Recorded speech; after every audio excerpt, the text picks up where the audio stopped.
Thank you, Shauna, and thank you so much, everyone, for being here. So I will just introduce myself and try to ground our conversation today before we dive in. And we've got a great group of panelists. And as you may have heard me mention at the plenary, we will be opening the floor for audience participation about midway through the call. So thanks again for joining us. I'm Ciarlone, as I say. I use she or they pronouns. For a visual description, I'm a white person with short hair, glasses, and I'm speaking to you today from the Munsee Lenape Canarsie peoples. Land of, I maybe missed a word there in my sentence, I apologize. Anyway, I'm the manager of event production at TCG, and I had the pleasure of co-curating this afternoon's programming, and I'm so excited to moderate this discussion, because when I am not at TCG, I am also a freelance director, producer, and co-leader of the Brooklyn-based pop-up queer theater company called Sugar Pie Supreme. And my sights have been set on a life in theater pretty much since middle school. And in that time, I can honestly say that there's hardly a single element of the art form or industry that I haven't at least dabbled in.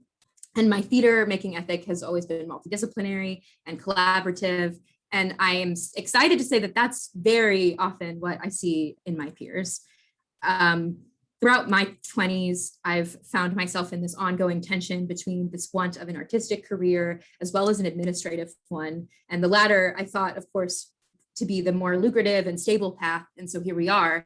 But to this day, I still can't fully reconcile the two things. I want to make art, but I also want health insurance. And it feels impossible, especially within our current systems. So as I said, I'm excited to have this conversation because I think my peers, and even those a little younger than I am, have a few different things going for and against us that I'll just lay out for us. The first is that young people these days, as we heard at that plenary, are doing the most, more than our predecessors in a lot of ways. We are often multi-hyphenate artists and makers, and we're living in the age of the gig economy where freelancing and having multiple side hustles with no benefits is commonplace. We are also entering the field at a time where the boundaries of the art form and how the industry can function are being challenged at every turn. We're seeing the lines between theater and social justice be blurred a bit more every day. We're seeing more theaters being used as centers for civic engagement, and let alone the big, massive virtual and digital tech theater boom of the past year. Additionally, young people are being trained in arts administration at an undergraduate level at numbers that they simply were not 20 or even 10 years ago. And more of us are going to be banging on the proverbial door sooner rather than later, but there isn't exactly a wide array of entry-level positions available, and certainly not ones that pay living wages, and certainly not ones that can honor the many hats that we all wear, or the plates that we spin, as I heard Sam mention at the plenary. So I'm not saying that every job needs to be multidisciplinary, and not everyone can be the producing artistic director, but maybe we can actually. So this is a space for dreaming as much as it will be for practical knowledge sharing and lateral mentorship, which I also heard shouted out in that previous conversation a lot. And so it's the concept of lateral mentorship that I really want to frame into our conversation, because I know I've been fortunate to have a lot of incredible mentors along my way in this career so far, but truly none of them have been better than the people I came up alongside, my peers. And I believe that everyone in this room, we already have the tools that we need to succeed in the industry. And so today is about sharing the keys to the castle to be transparent with one another about what it took or is taking to get to where we are, and the ways that it's still difficult to be a young person in theater. And to that end, I am also very conscious both of the privilege that got me to where I am, but also who's not in the room with us today, who's not invited at all because they're still being gate-kept out of the conversation because employers aren't recognizing them. And I really want to keep us asking the question about why, and why are those people slipping through the cracks? And what do we need to change in order to make room for more people in our spaces? So with that, I will dive in, and I will, in a moment, invite my lovely group of panelists to come on and introduce themselves, pardon. And I have a long list of questions that I will layer into this space as we go. We'll have some time where we're in like little group conversation. And then, as I say, about halfway through, we'll open up the floor for more folks to join. So with that, I would love to pass it to Rio. You're alphabetical and by last name on my list. Can I pass it to you to tell us a little bit about who you are? So for all of you, let's have you share with us your name, your age if you feel comfortable, since we were naming it in the last plenary, where you're currently located, whose land you're on, what it is you do, and where or how you are currently employed. Thank you so much, Anne, for convening us and for introducing the session in that way. My name is Rio Alberto. I use he and they pronouns. I am, for a visual description, I have long black hair, and I am wearing a light blue striped shirt and some big ol' aviator glasses. And I'm wearing some earrings that were gifted to me by a dear friend. I am calling in from Denina El Nina in what is called Anchorage, Alaska, but I was born on Yakama lands and now live part-time with my family on Spokane lands in Eastern Washington, what is called Spokane. I am a teaching artist and a producer. And you actually, and you use great language to describe yourself as multidisciplinary and hyphenate artist. Like I'm all over the place, and I will do anything and everything. I started out with a love of acting, and so I studied theater through high school and through my undergraduate until I was one of the ones that unfortunately slipped through the cracks and did have to leave my institution in order to stay afloat. You know, you're picking between paying your rent and paying your tuition, and it gets a little tough when you're going to school for theater. So I didn't want to stop there. So I continued to just create my own opportunities and opportunities for those within my community. And it was through another teaching artist that actually I used the analogy of sent the elevator back down to help me to start creating and producing my own opportunities. So now I work with Perseverance Theater in Juneau, Alaska, and I work with, I'm the founding member of the Spokane Theater Arts Council in Spokane land in Washington. And yeah, so that's a little bit about myself. And yeah, once again, thank you so much for bringing us into this conversation. I'm looking forward to it. Amazing. Thank you, Rio. Simone, do you want to go next? Yeah, for sure. My name is Simone Alexander. I use she, her pronouns. I am 29 years old, a March Aries. I'm currently calling in from Portland, Oregon, the land of the Clackamas tribes, although I do work and live in Austin, Texas, the land of the Tonkawa tribe. Visual description, I am a Black woman with dark brown curly hair, black headphones, and a white linen shirt and jeans, and a blurred white and beige background. I am a freelance artist, activist, producer, director, and administrator. I am the founder and producing artistic director of New Manifest Theater, which is my personal passion project. And I am currently employed as the director of development at Ground Floor Theater and the visitor relations manager at the Contemporary Austin Museum. And thank you, Anne, for setting this together. Thank you so much. Kathryn, how about you? Hi. Yes, hi. I'm Kathryn De La Rosa. I'm 24. I am calling in from Seminole land in Southwest Florida. And yeah, what am I saying? Yeah, I have visual description. I'm like a queer Filipinx, light-skinned person wearing an orange shirt that I knit myself and gold Jeffrey Dahmer glasses and gold cicada earrings and AirPods. And my background is my father's diploma from the University of the Philippines. Yeah, I'm a playwright and a freelance dramaturg and audio journalist, producer, like I make podcasts with people, and also a consulting astrologer. Like I've made more money as an astrologer than a dramaturg in the last year. Yeah, most recently, I was one of the last in-person dramaturgy apprentices at Actors Theater of Louisville up until March 2020. And then afterwards, they contracted me to produce a podcast for them that summer. And then I moved down to Florida with my parents, and that's where I'm at now. Yeah, I don't know what to say. I guess I'll pass it to Jazz, who's, if I know the alphabet, they're next. Thanks for that, Kathryn. Hi, folks. My name is Jazz Hall. My pronouns are they, them. I am 29 years old, and I am currently in Greenbelt, Maryland, on the lands of the Piscataway and Nacotchtank peoples. For visual description, I am a lighter-skinned Black person with braids in their hair that ombre into purple, wearing a collared denim shirt, with a lovely multicolored painting in the background of a woman's face.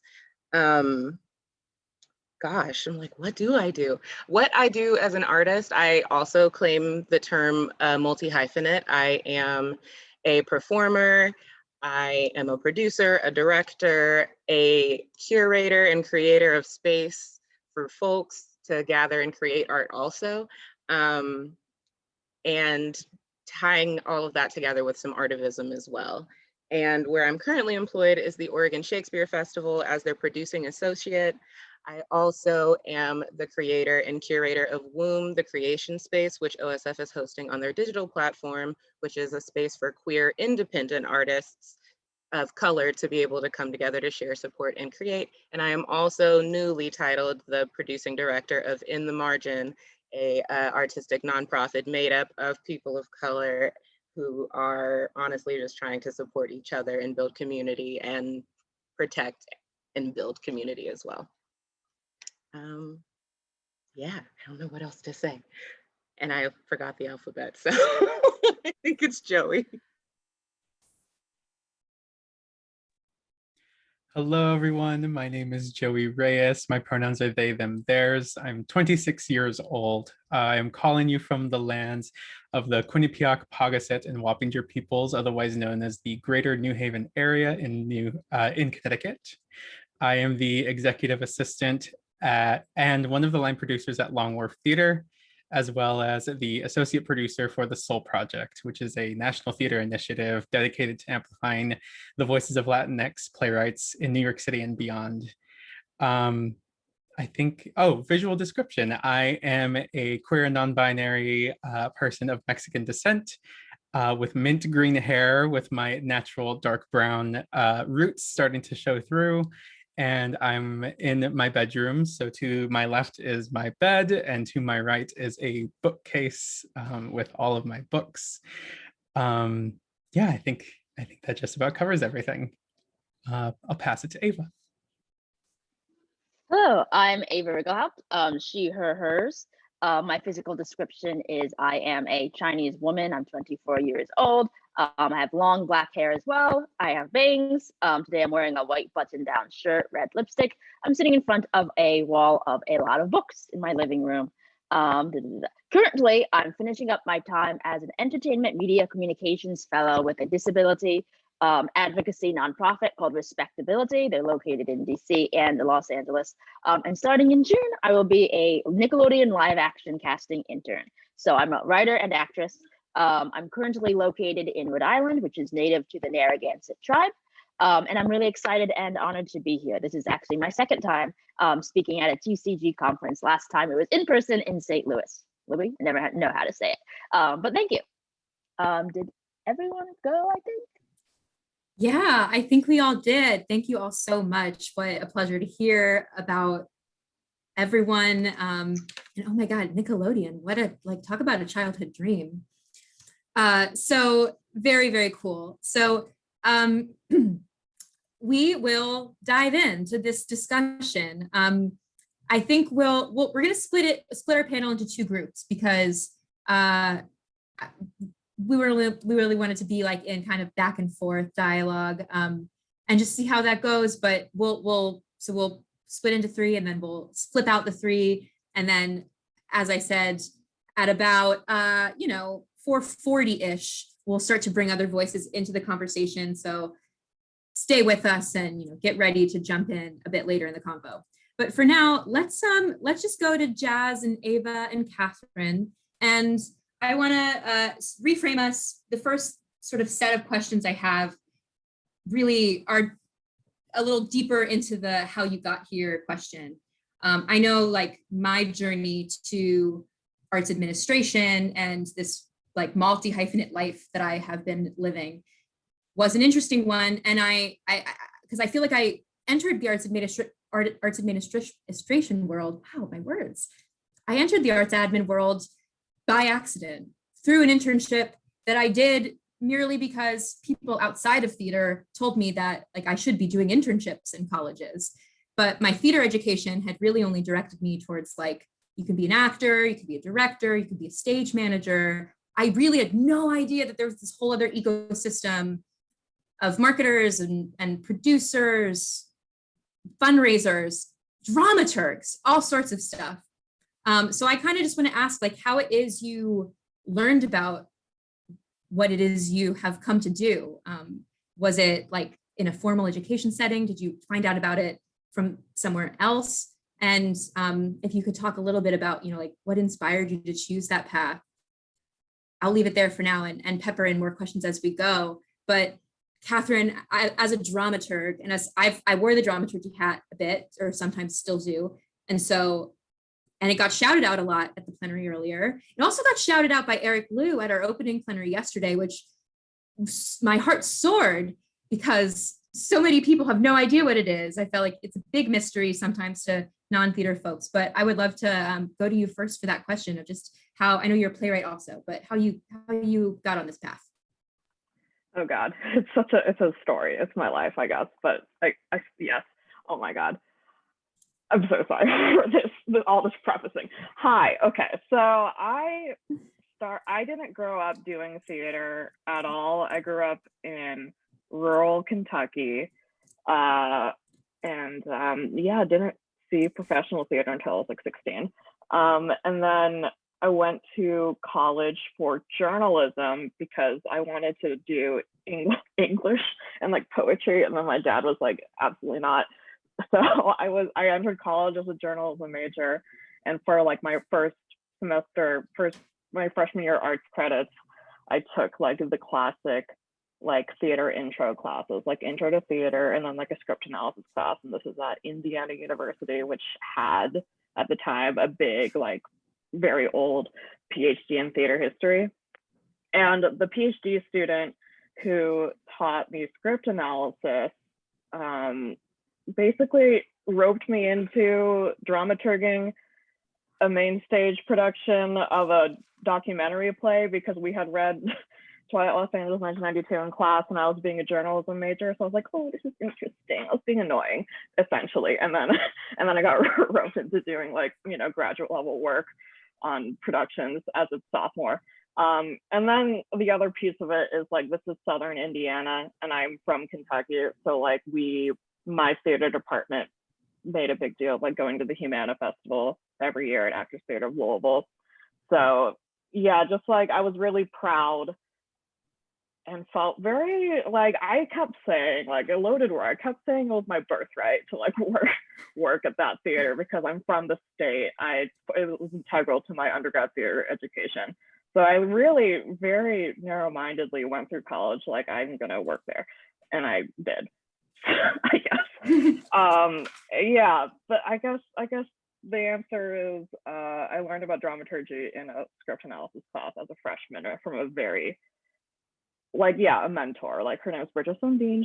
I think she teaches at Illinois State University. Yeah, but that's the short answer for the dramaturgy part of it. Everything else I do was an accident. But I guess I can pass it on at this point to someone else. Yeah, Jazz or Ava, do you want to jump in on that and tell us a little bit how you got there? Yeah, for sure. It's so funny to hear you both use the word accident on like how you ended up where you ended up. I feel similarly. I growing up, I moved around quite a lot, but like music or choir was always like a through line for me, performance, rally club, step club. So I always had like an interest in the arts, but I never really had like a formal theater like understanding, maybe until high school, when I saw my first like professional production of like Wicked on Broadway. And then I was so pressed that, and mind you, we were like selling like bottle caps or something to raise money to do it. And I like was so pressed that I did it twice because I was like, I have to go back. Are you kidding? And that was when I fell in love with theater.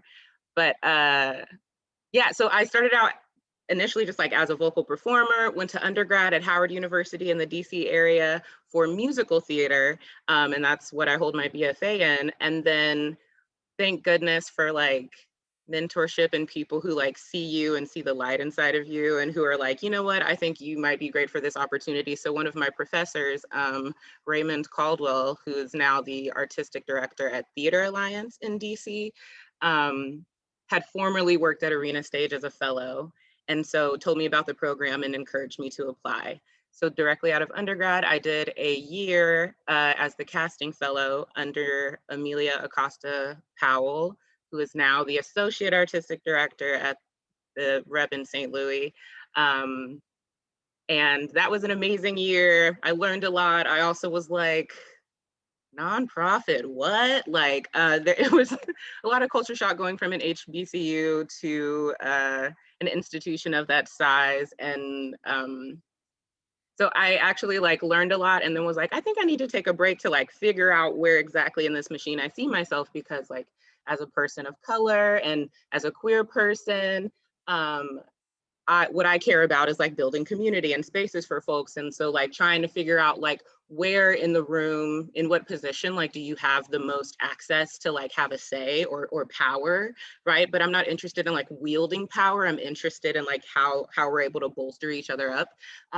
So I will say that Arena was like my first experience in like seeing a lot of the work that happened, because the casting director, Amelia at the time, also functioned sort of as a producer. I was seeing how stage managers worked, but also getting to see some behind the scenes stuff that I hadn't really experienced in undergrad. So I took a step back for a few years and then went back to like performing pretty much in the DC area. And then somehow Amelia ended up at the Oregon Shakespeare Festival as a producer and was like, they have a FAIR program, like an internship program for directors and lighting designers and things like that.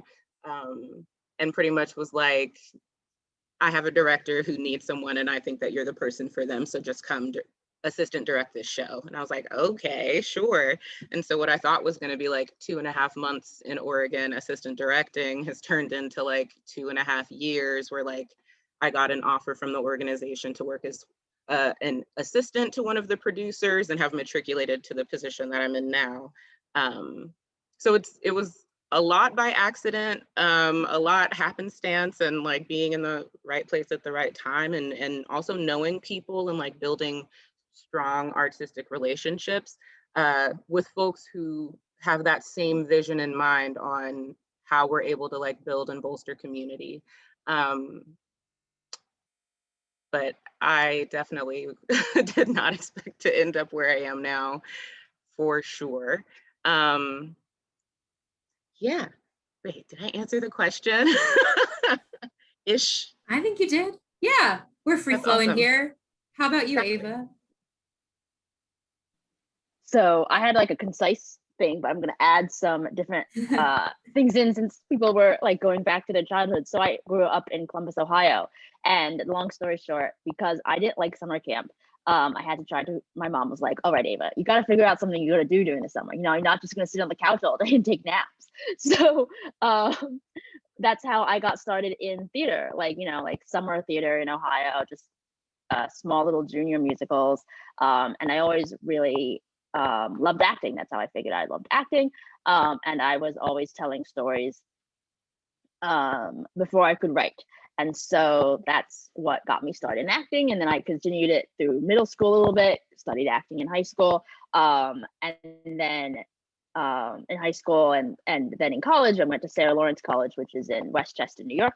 I kind of, like started the career path, honed my writing and acting skills in a quote formal educational setting at Sarah Lawrence College. And then I got started in this like advocacy for diverse people and people with disabilities when more or less through a summer lab program with Respectability. It's called like Summer Lab Program for Disabled Entertainment Professionals. And it's this really great lab program. And they have people from all over, tons of different studios come in, and it's a little bit more geared towards the entertainment industry, like the screen, Hollywood, etc., for people who want to work behind the camera. And so this really put together my like, this is how I entered the niche vein that I'm in now, advocacy for diverse people with disabilities in the entertainment industry. And after the lab, I continued working with Respectability on a really cool, amazing consulting project, and that rolled me into their fellowship, which is where I am today. And meeting different connections. So it was kind of similar to everyone else. If you said exactly where I was going to be, I'd be like, what's that? Like, I don't know, because through that time, I figured out more about myself. But I kind of always knew I wanted to be artsy. I'm not very good at math, so I knew I wanted to be writing, acting, some sort of arts, etc. Even like editing for a newspaper or something like that. That got me started, and now I'm here today. Wow. Yeah. I relate so much to all of that. I mean, the through line with having the arts just always be, I also moved around a bunch as a kid. So yeah. And I think something you all kind of hinted at that stood out to me is, I mean, yeah, we spoke about the accident that led us here. And that's interesting, right? Because it says a couple things. It says that, maybe the options that we offer young people are a little too like stringent into the lanes that are available to them.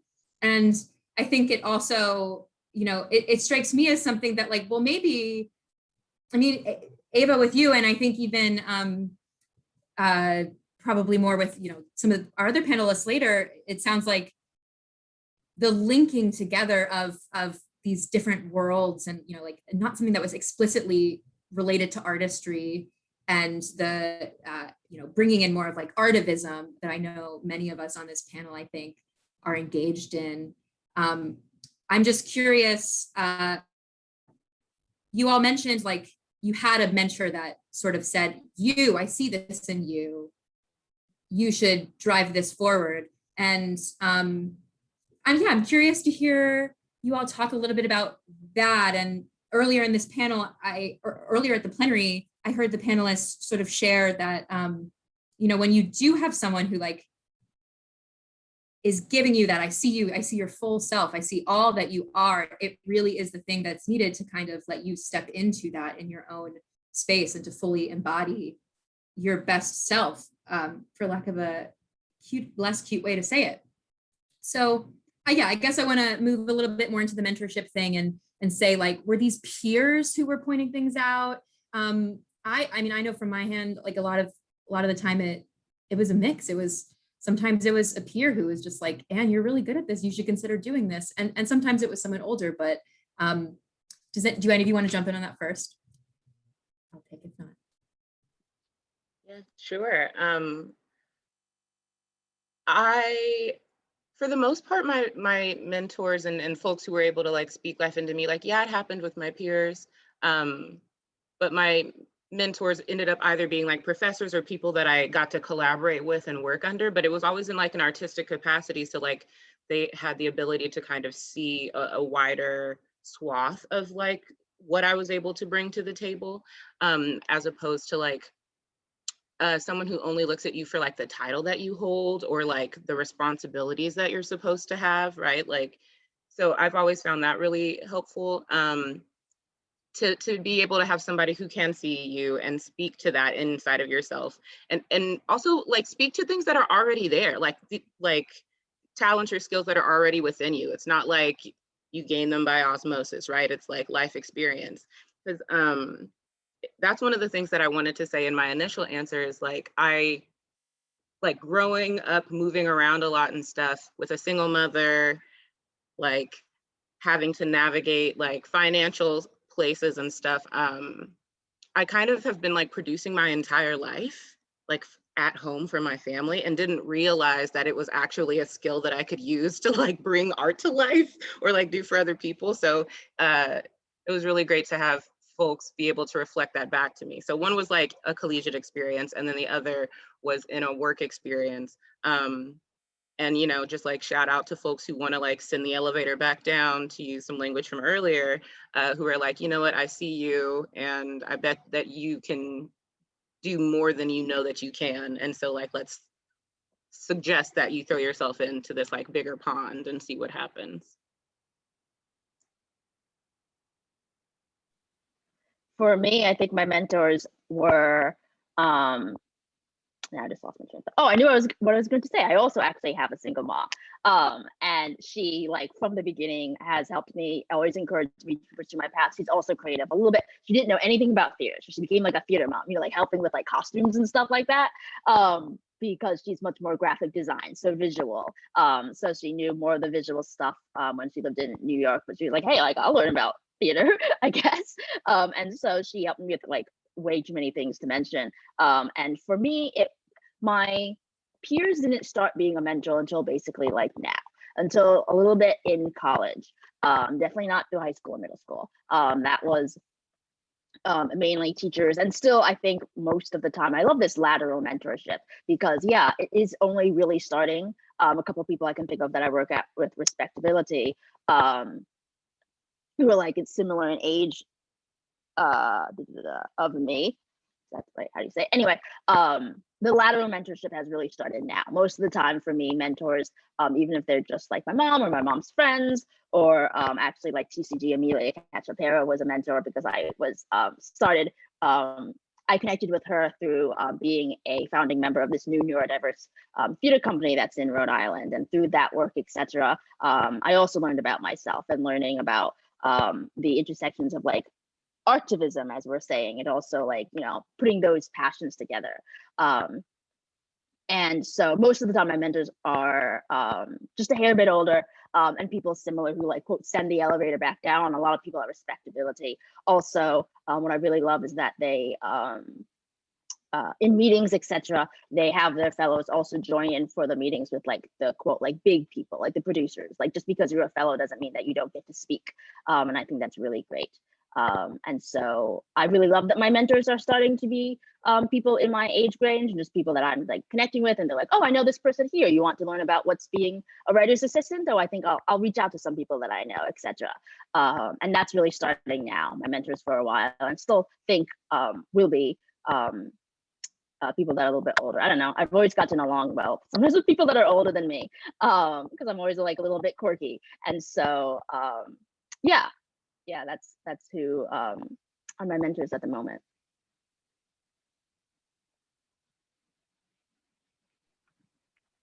Should I say stuff? I'll say stuff. I feel like this is gonna sound weird. I feel like my experience of mentorship has been mostly peers, in that I think that more people are our peers than we think. I guess, like, I don't really think a lot of people, I don't think of a lot of people as being, I think all of us are on very similar levels. Like, what I think I'm thinking specifically of like literary management and dramaturgy.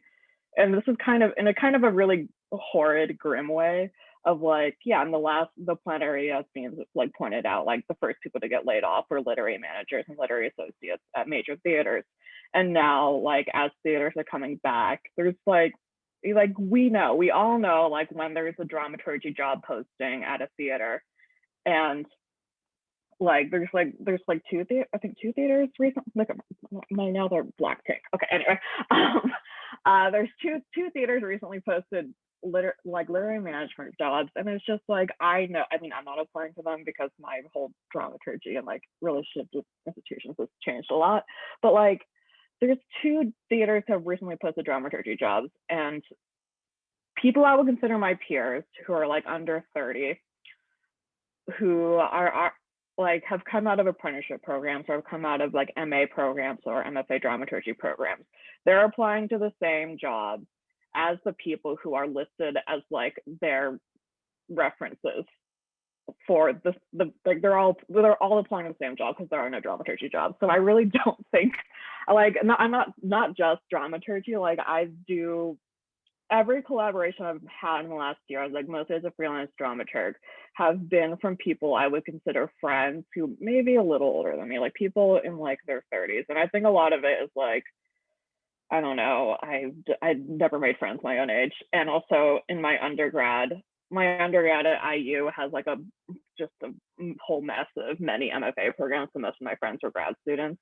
But like the collaborations I've had in the last year have been people that we're friends. Like we text each other about Olivia Rodrigo and Taylor Swift, and then they're like, hey, I've got some funding at this, like this theater is producing me in the fall, like I was able to squeeze the budget out for a dramaturg, come with me. It's like it's so lateral in that I think that everyone, like I would say that people under age 45, honestly people under age 50 I would consider young people in theater compared to like artistic directors making six figures. Like the IU PhD student who is now like an adjunct professor is that I mentioned earlier, Bridget Dean, like she's like in her 40s, like, but we're like friends. I don't think that basically I don't think that I hate hierarchies. So I feel like everyone's a peer and that's it. That's where I don't remember what the question was, but I'm just saying more people are peers than you think. Like I have fallen into dramaturgy collaborations with playwrights and other people purely from twitter.com, from tweeting about Taylor Swift. Like that's how I network. That's how I've met people. So I don't know. That's great. We after this we'll have to sidebar about Taylor Swift and Olivia Rodrigo for sure. But yeah, no, I love this send the elevator back down analogy that Rio brought in earlier. And in a moment, we'll get our second group of panelists back up here.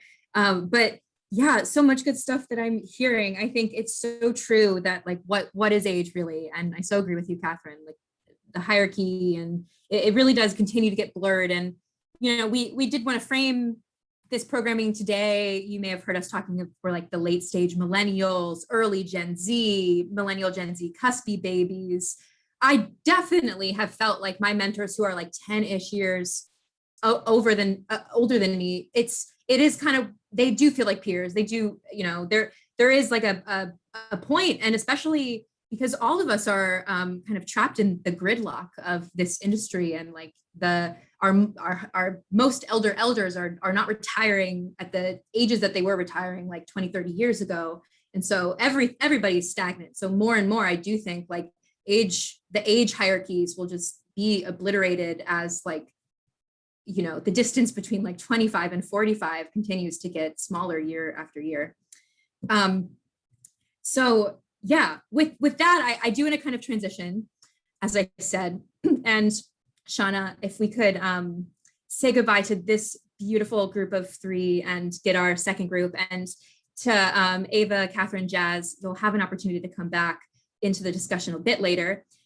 So my segue is age is not a number, hierarchies a little superficial. I had an experience a lot when I was like in my intern years of being an intern or an associate, being like the lowest grunt in the room, doing barely afraid to speak at all, but getting to watch these like master professionals do their job, and then being so inspired and so driven and saying, I want to do that. I know I can do that. And then going outside and kind of building my own theater company, and at a much smaller scale, like starting to experiment with the models that I was seeing in the nonprofits that I was interning at, replicating them on a smaller scale that was like manageable to us. And, you know, like our budget is $1,000, let's go. And I know that Simone and Rio, or maybe I meant Joey, pardon me. But I think you all have mentioned that you're all kind of like dabbling in your own, I think I heard you call it your passion project, Simone. So my next set of questions is really around that, is like, how have you found whatever, like your the skill sets that you're using in your day job? Is it compared to the work you're doing outside of that day job? Like, how do they benefit one another?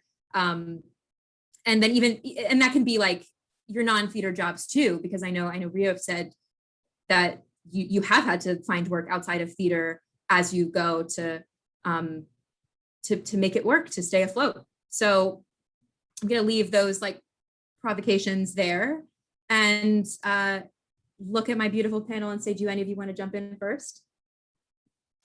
Yeah, sure. I'd love to.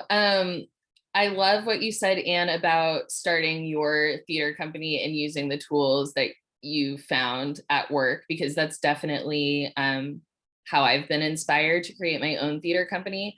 That being said, I think now I'm definitely at a stage where I'm now in, my 9-to-5 day job at a nonprofit, taking those skills, but also changing them and evolving them to make sure that they are fitting the needs of not only myself, but the peers and collaborators that I'm working with. So that's definitely hard to take, what are these traditions and what are these examples of quote unquote success, and how do I make those geared towards my community specifically.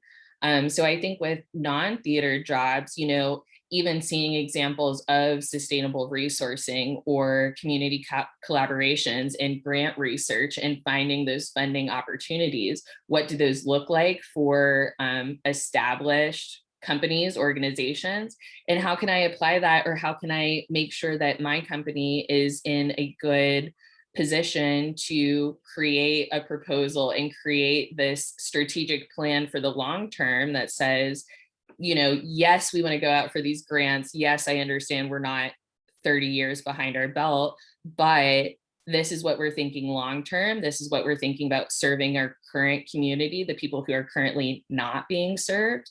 I think also, seeing examples of filing for nonprofit status, seeing examples of actual budgets that serve people, create jobs, create healthcare benefits, all of those things, org charts. How do we see those work in real life, how I benefit from them, and how can I apply those on a smaller scale, or at least come up with a good business plan, whether that's 5 or 10 years, so that we can get there eventually.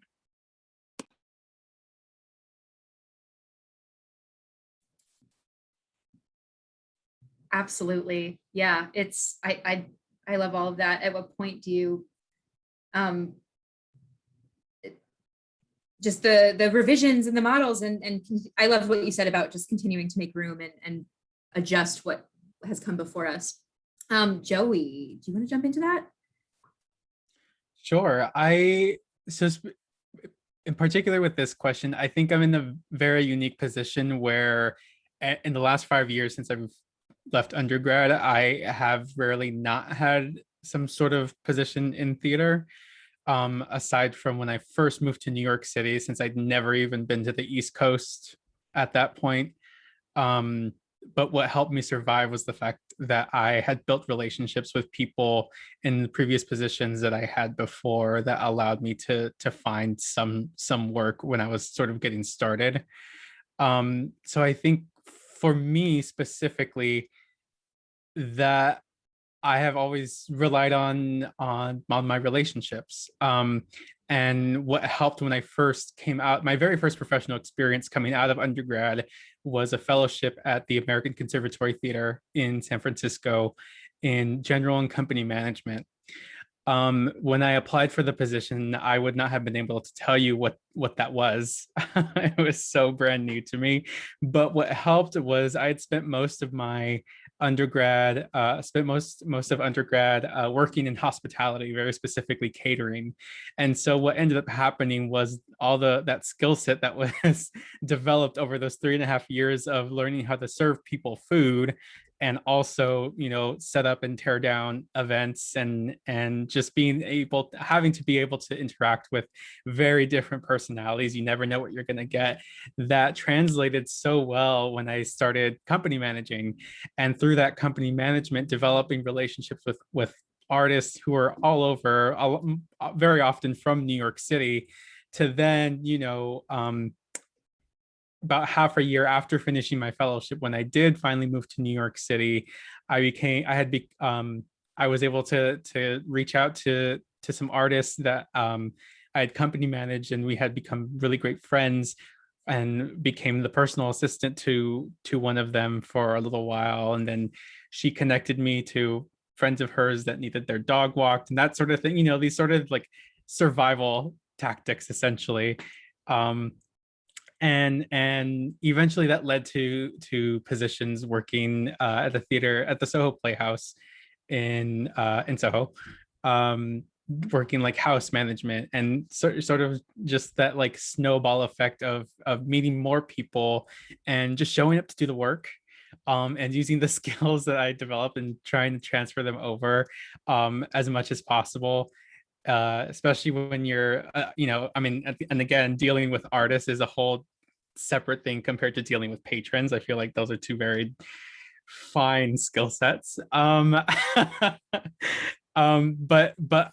starting to put those under my belt, and then allowing that to continue to snowball, you know, that doing that house management and that box office work, then leading to an internship at the Public Theater, and then leading to a position at Chautauqua Theater Company for the following summer, and then sort of like snowballing into more opportunities, and also just like showing up to anything that was free in the city, and just trying to meet people and see like who, and also see who might be there.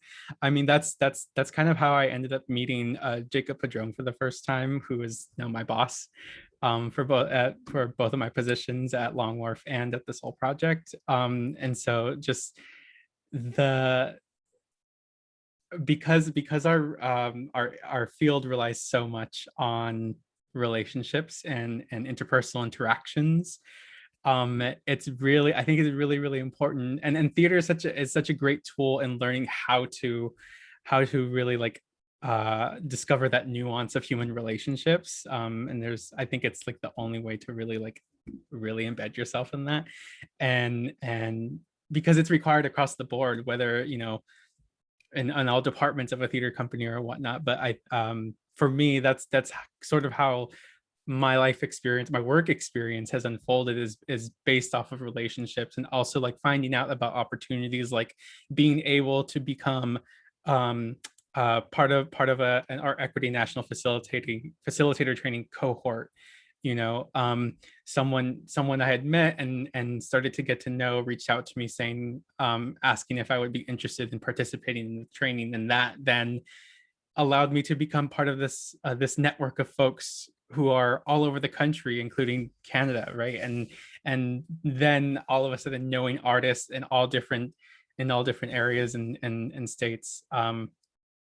Yeah, and yeah, I think it's just that for me is really the ground on which I walk on, is and that like holds me up really, is being able to create these really deep relationships with people, and that sort of unfolding and remembering and being able to keep people in mind when, if I am working on something, you know, as a producer, if I know so many artists now at this point, it's my little Rolodex in my head of being able to like sift through and pick someone out and be like, oh, this person would be so perfect for this project.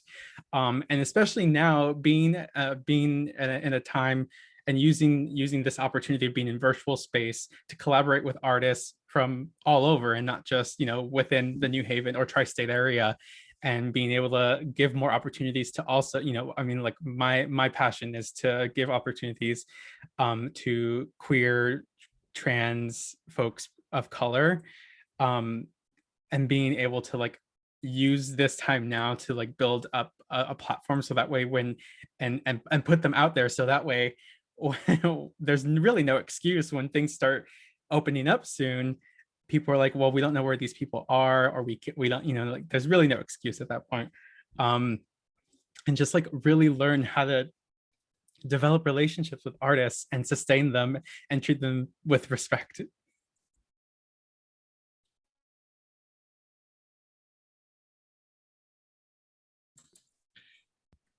Thank you so much, Joey. I resonate so much with what you've shared, and I'm so thrilled, and I'm so excited to know that like that an individual like yourself is empowered to be doing this stuff. I don't know. I was sitting here and I was thinking, I was like, like this super fun, cool hip, like like not quite yet 30, flirty, and thriving, but like getting up there, but just like like under 30, super exciting work that we all have these deep passions toward, and to know that folks such as yourself, such as Simone, and such as the other panelists are all working towards this.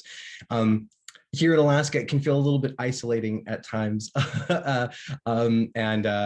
and so to know that there is still this network that is being built of artists, of queer artists, of artists of color, that are visioning a world for ourselves, it's incredible. And also what you had mentioned as well about hospitality, and so I was one of those that worked at the Starbucks through my undergrad and such. And let me tell you, the best application of my acting skills was at 4 a.m. when someone was yelling at me for not getting whipped cream on their drip coffee. When you're like, what is this? It is, I am 19 years old making $8.75 an hour, and you're yelling at me over something that is like over 25 cents, So the application of skills was so instantaneous. And also I think it was something that I believe they had mentioned about,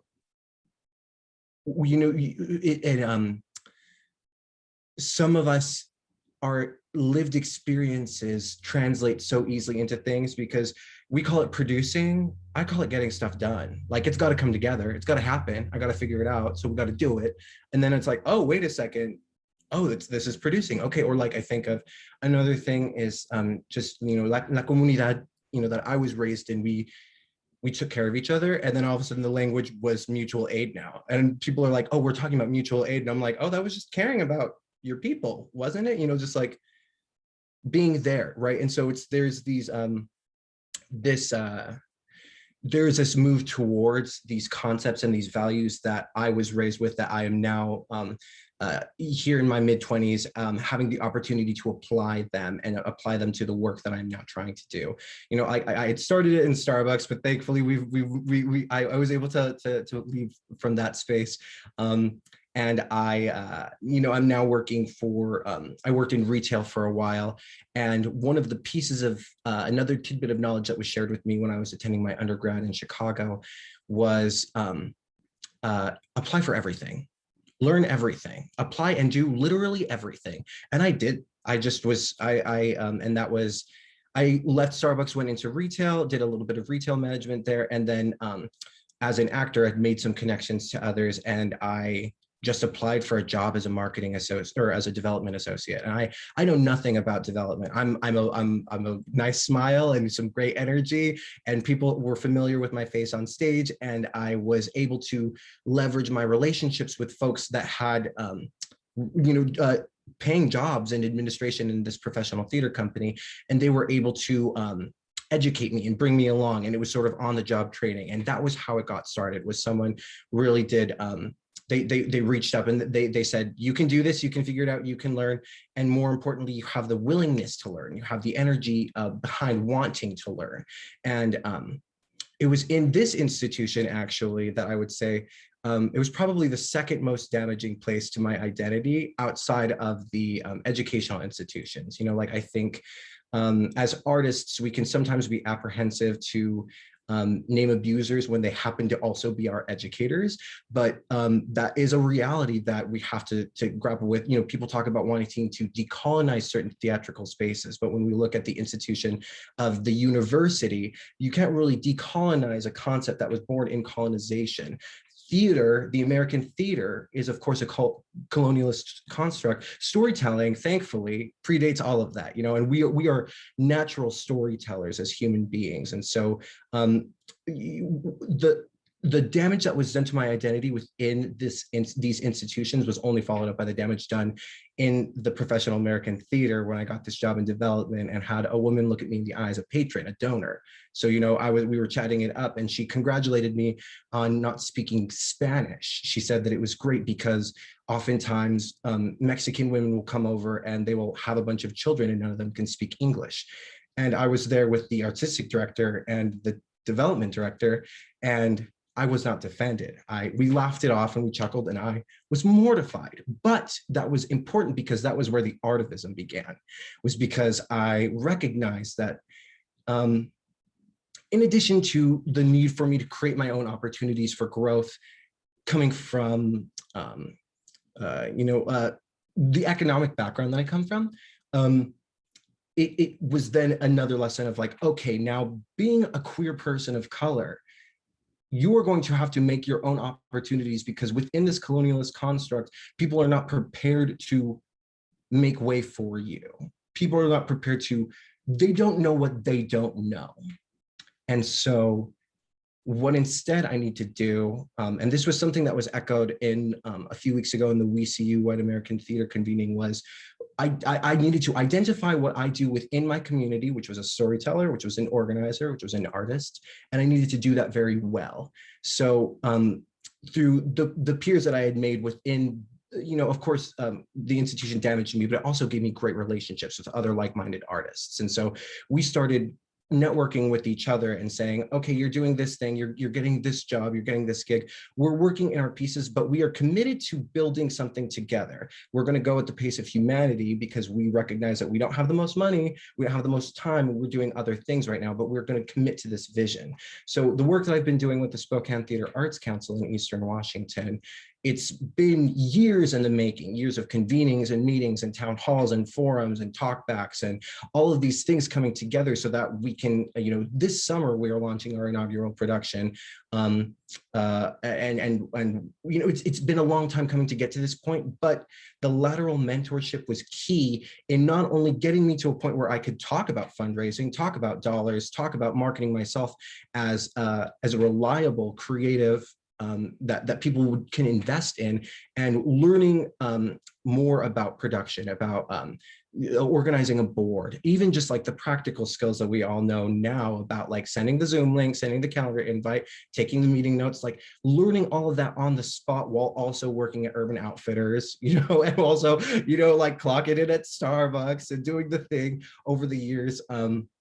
It has been vital to culminating to getting me to this point where I'm at right now. I think of the first job that I really was like, I have no idea what I'm doing. Like development, yeah, like I said, I can talk my way into a lot of things. I worked as the assistant technical director at Perseverance Theater, as someone who has realistically only been a stagehand and on crew for required, practicum throughout, high school and college. But I said, I'm willing to learn and literally do anything for a job in this theater. And the artistic director said, I see that. I can't trust you with the whole budget, but we're going to find a way to get you into this and start building these opportunities. And now I've worked as an educator. I've helped partner on their diversity, equity, and inclusion initiatives. And I've helped spearhead different programs where we can talk about, like the goal of decolonizing the American theater, but in operationalizing that, we can now look at operationalizing that within our institution and sharing that with others, and that has all been possible because of, like I've been mentioning, just the other people sending the elevator back down and the me taking the opportunity to say, okay, I guess we're gonna do this. So I'm sorry, I think I spoke forever, so thank you. No, that was so good, Rio. Thank you. And I mean, I do want to say thank you for sharing that anecdote with us about that patron. And that's just so unacceptable. And I'm sorry that that happened to you and that you weren't backed up in that moment by your employer. But I want to go back to one of the particular, you said so much, I wanted to like pick up the thread and carry it forward from that. And all of you did. I think it's actually the concept of mutual aid that I want to zoom in on, because I think it's interesting you bring it up.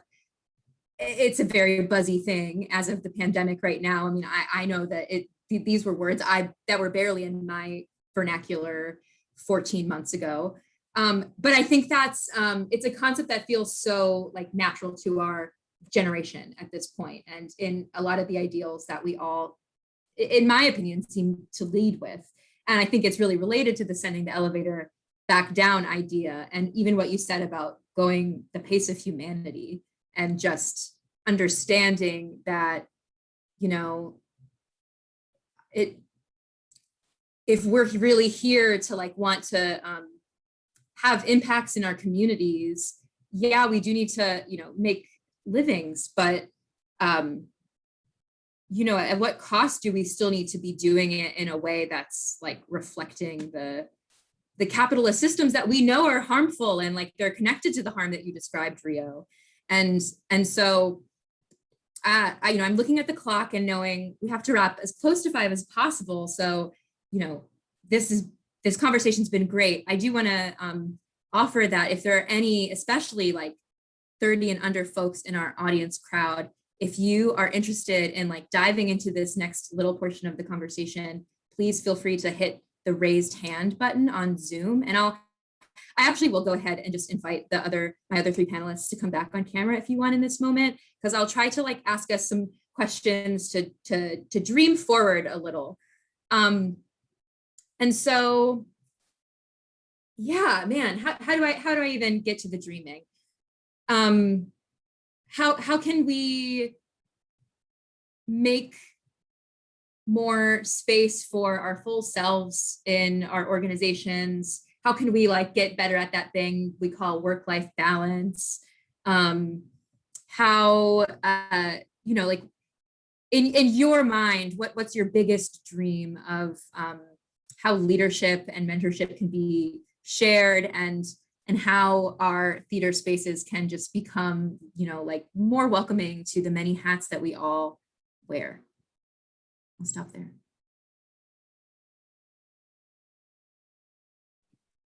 Oh, go ahead, Joey. I'll just reiterate what Rio said. I think moving at the pace of humanity, which I'm totally going to take with me from this, and bring that into other spaces, because I think that's exactly right.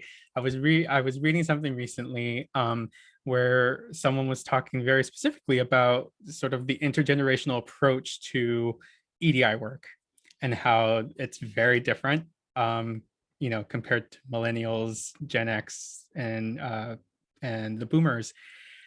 And one of the things that they mentioned, which really just like stuck with me, is that we've sort of gotten it down to a science at this point. So much so that like you see it pop up, and it's sort of like people have developed what appears, I'll speak for myself, what I feel appears to be like a one size fits all. You know, if something happens, you respond to it with a statement, and you're going to do these and you're letting people know you're going to do these trainings and this and that. And it's sort of just this regurgitated like water wheel that doesn't allow space for like the art of humanity to exist. And I think another thing too is, and a lot of colleagues around me say something to the extent of like, show me your budget, you show me your values. And so like, if you're looking at the organizational budget, like where, you know, you take that and talked about like budget transparency, you take that and see like what is getting most of the funding, and is there a way, you know, like if you recognize that you have a reduced staff, and you're trying to do the most, maybe it's okay to do a little less, and also take that whatever money you're saving and put it into the pockets of your staff, or of like if you're able to like break down and stop and not do like one production. If you move from like a 5-show season to a 4-show season, how can you take the money you save from that and like put that money into the pockets of more artists, with smaller scale programming? I think for me, like that's and then on and again, like this idea of like lateral mentorship and sort of the abandonment of hierarchy, which of course we all know is rooted in white supremacy, and bringing people in as thought partners.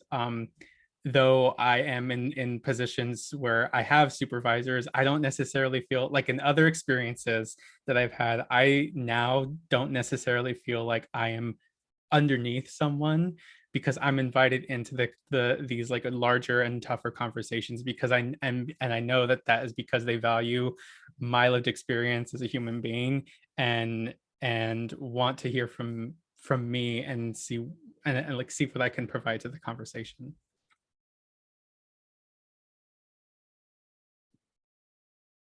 Yeah, I love what Rio said about pace of humanity, and I think that's so real. And even in the session right before this, thinking of as people start getting back to whatever normal looks like, knowing that a lot of that comes with the same pace and the same show must go on mentality that we were at before, without recognizing the harm that has been created throughout generations, but also how are we moving forward with a positive collaborative community and really owning that as the process that we want to take.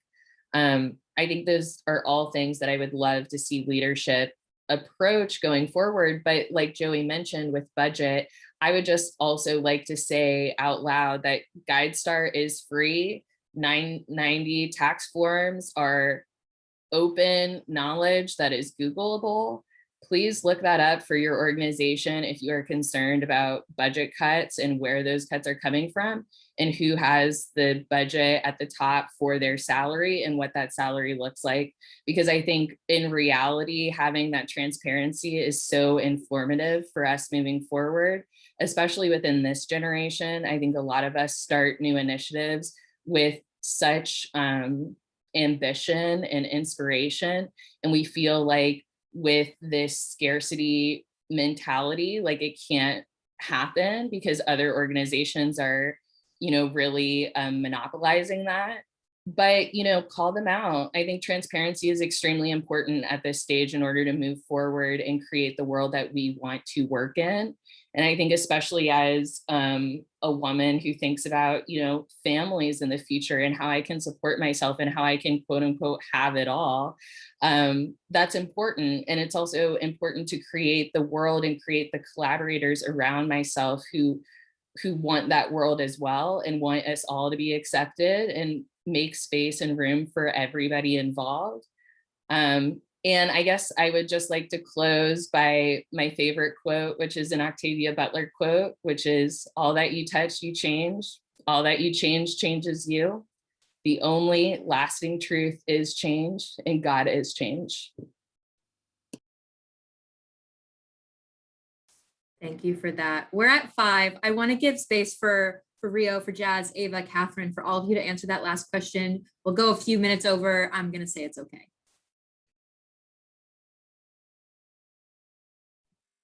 Yeah, I'd love to jump in. I'm just so grateful for being a part of this cohort of folks, and thank you all who are so supportive in the chat. I'm just really blessed to be here. And it's so interesting too, because Anne, you asked us what is our dream? What do we hope to see? And honestly, for me, it's things exactly like this space where we are able to speak our truths to each other and validate or affirm that our experience is not happening in a void, that we are all navigating the symptoms of a system that was not created with us in mind in large part, in the arts in general, right? The system doesn't really even hold space for that. So there's really something about the ability to mentor each other and share knowledge that I am so invigorated by in my beginning engagements with In the Margin, the artistic collective I was speaking about earlier, where it really absolutely feels like a group of folks on a similar level working to raise all of ourselves up together at the same time. And how do we do that? It's by oh, if I can't do that opportunity, who am I sharing it with? Can I email blast the entire group to say these opportunities are happening and they're available? Who knows what? Oh, I know how to do grant writing. Cool. I'll share that information with y'all folks, and you can trade how mutual aid of education, which is something I don't know that we've really talked about mutual aid in that way. But I get really excited about that as well. But for me, yeah, the dream for me is less. It has so much less to do with selling tickets. And so I'm like, well, there it goes. Like the dream is feels unrealistic at that point, because right now we're in the system of capitalism. But I'm like, if we don't have to worry about selling tickets, and all we have to really worry about is like the curation and the development of the story that an artist is trying to convey through whatever medium they want to convey that through.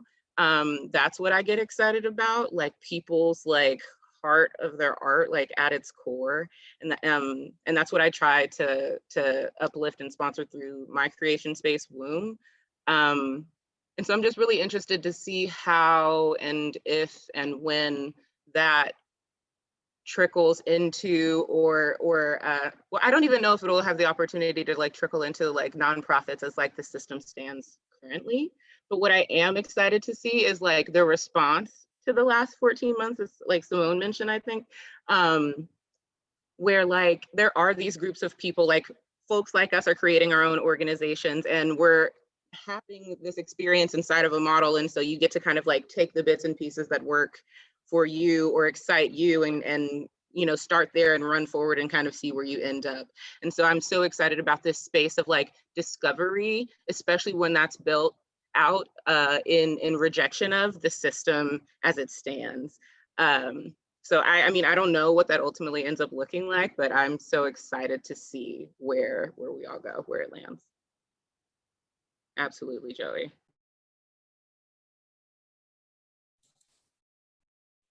Ditto, ditto.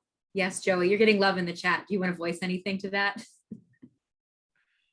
I mean, I'll say this. I think that those types of programs are incredibly valuable. I don't think they should be replaced with like entry-level salaried positions, because I think it would perpetuate like competition. It's also a great like opportunity for people to explore what they're wanting to do in the theater and create relationships with like a fixed amount of time. But yeah, I mean, just like pay people well. Don't pay them $75 a week, which is an experience that I had. So and don't use housing as an excuse to pay that. That's right. Maybe Rio, do you have any final thoughts for us? Yeah, and I'll make this fast because I want to make any space for Kathryn or Ava to share any of their final thoughts. I'm right there with Jazz, where honestly, a lot of my hopes and dreams for the future of theater do not lie in ticket sales and do not lie in any sort of anything.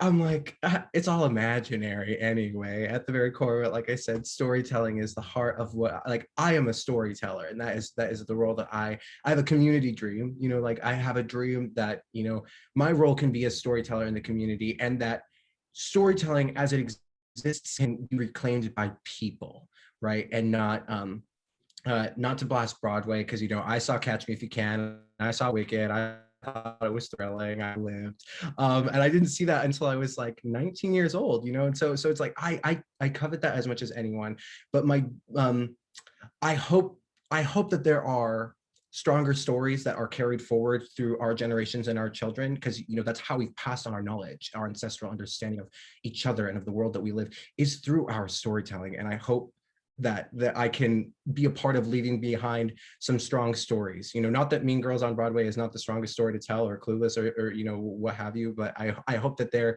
is some permanence to the craft of storytelling, and that there is a preservation of our knowledge and our cultures through storytelling. That's my hope. I can real quickly say something that has just kind of fluttered up in the chat, but like, okay, when we got the email that for this panel, when I very, you know, shallowly stalked everyone on this panel, I was just so excited to see like we're all scattered across America. Like I'm anti-Broadway. Fuck that. Like I've seen one Broadway show, was a band visit. Like the longest I've spent in New York is a week, and most of that time was on Staten Island. Like I've never, fuck New York. I'm very glad that we're all everywhere. Like fuck New York for a lot of reasons, but another one is just like, you can make a live. You can like, every nonprofit salary is heinous, but like you can kind of live in like a mid-sized city like Louisville, like in the Midwest or wherever the heck everyone is. Like just get out of New York. There's more space. That's all I'm saying. I just love everyone here. So I love where you're all at. Yeah.